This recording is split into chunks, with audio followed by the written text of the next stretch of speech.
tak kafani, nggak akan tak salati, nggak akan tak kubur.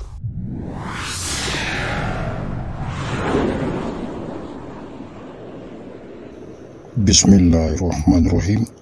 Assalamualaikum warahmatullahi wabarakatuh.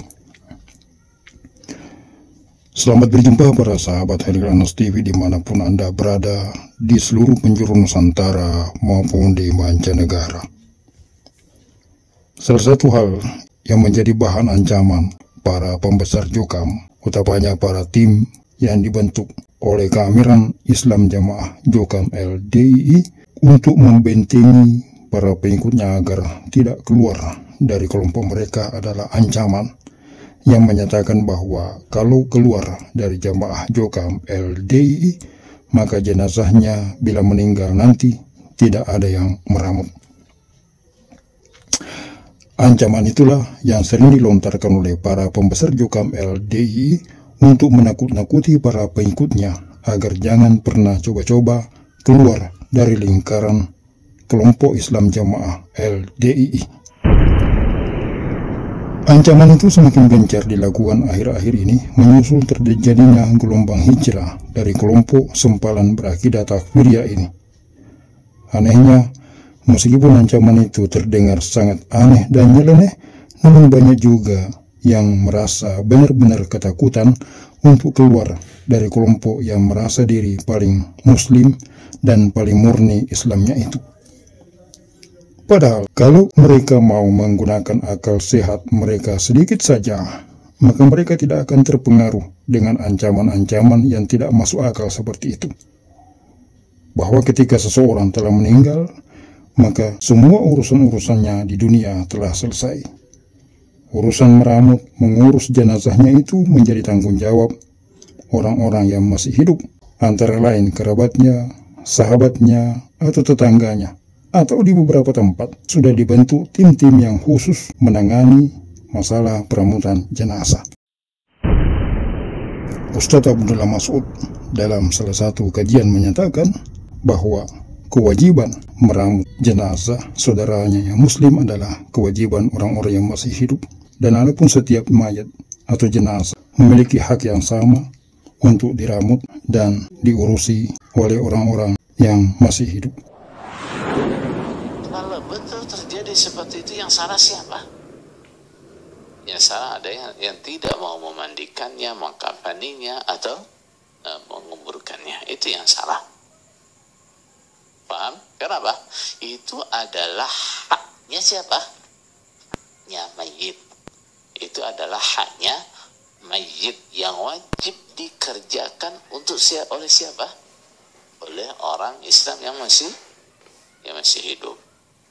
Bahwa 4 perkara itu adalah kewajiban orang Islam kepada saudaranya yang meninggal. Menurut Ustadz Abdullah Mas'ud, ada 4 kewajiban orang muslim yang masih hidup terhadap saudaranya yang meninggal. Yang pertama, memandikan. Yang kedua, mengkafani. Yang ketiga, mensolatinya.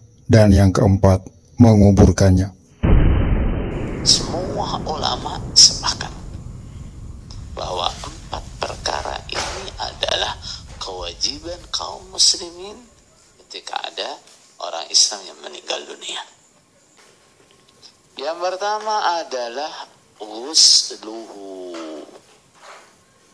memandikannya. Yang kedua adalah watakfinuhu, mengkafaninya.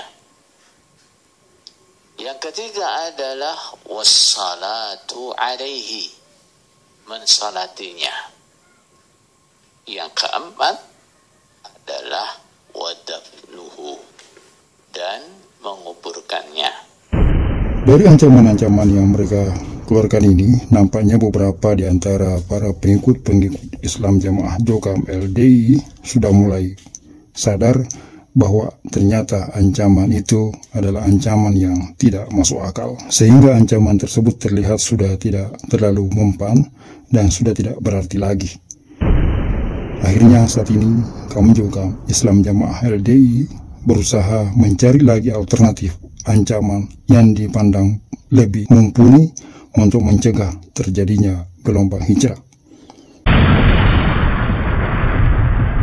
Beberapa pembesar-pembesar juga saat ini mengaku berani keluar dan meninggalkan kelompok berakidah takfir itu setelah mereka menyadari bahwa selama ini mereka diperdaya, mereka ditipu dengan berbagai ancaman-ancaman yang sesungguhnya tidak masuk akal. Sebagaimana pernyataan dari salah seorang tokoh Islam Jamaah yang sudah 50 tahun mengabdi di LDII berikut ini. Saya sudah setengah abad lebih, jadi paham mana itu. Datang pengurus ke tempat saya mengancam bahwa simbah niku sudah sangat tua, jadi tinggal menghitung hari saja. Terus nanti yang ngurusi apabila ini bagaimana gitu. Lah itu istri saya bilang, mbok buang nengkalan le ya ora apa-apa le gitu. Keadaan ini semakin membuat para pembesar juga dan pengurus-pengurus Islam Jamaah LDI kelimpungan mencari ancaman seperti apa lagi yang harus mereka buat untuk mencegah, membendung terjadinya tsunami hijrah dari kelompok berakidah takfiriyah itu. Sekian celotehan. Assalamualaikum warahmatullahi wabarakatuh.